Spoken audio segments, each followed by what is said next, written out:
ज्यू मध्य प्रदेशका विभिन्न राजनीतिक तथा संगठनात्मक कार्यक्रमहरूमा सहभागी हुने क्रममा जनकपुर धाम राम जानकी मन्दिर माता जानकीको दर्शन गर्न पूर्व निर्धारित कार्यक्रम रहेको थियो।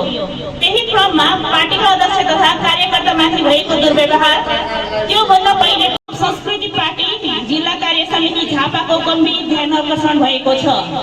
लोकतन्त्रमा प्रत्येक नागरिकले आफ्नो धार्मिक आस्था र संवैधानिक अधिकार अनुसार कुनै पनि धार्मिक स्थलमा सम्मानपूर्वक दर्शन गर्ने अधिकारमाथि हस्तक्षेप गर्ने, त्रास सृजना गर्ने तथा धार्मिक आस्थालाई झगडाको माध्यम बनाउने कार्य निन्दनीय छ।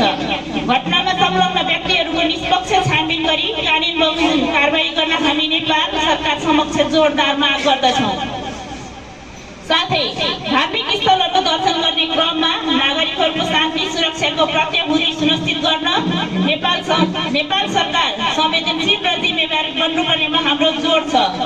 यस घटनालाई संस्कृति पार्टी जिल्ला कार्य समिति झापाले कुनै पनि रूपमा सम्पूर्ण हिन्दू धर्मावलम्बीहरूसँग जोडेर हेरेको छैन। वास्तविक सनातनी हिन्दू धर्मावलम्बीहरूले यस्ता अराजक अमर्यादित व्यवहार गर्न सक्दैन भन्ने हाम्रो ठहर छ। हिन्दू धर्मको मूल आधार सहिष्णुता, करुणा, सद्भाव, मर्यादा र सबै प्रतिको सम्मान हो। माता जानकी सम्पूर्ण मानवताका लागि श्रद्धा र करुणाको प्रतीक हुनुहुन्छ भन्ने हाम्रो विश्वास छ। श्रम संस्कृति पार्टी सनातन हिन्दू धर्म सहित नेपालका सबै धर्म, भाषा, जाति र संस्कृति प्रति सम्मान व्यक्त गर्दछ। सम्पूर्ण श्रमदाताहरू, नेता तथा कार्यकर्ताहरूलाई संयम, अनुशासन र शान्ति कायम राख्न हार्दिक अपिल गर्दछौँ। केशव भण्डारी, अध्यक्ष, श्रम संस्कृति पार्टी जिल्ला कार्य समिति झापा।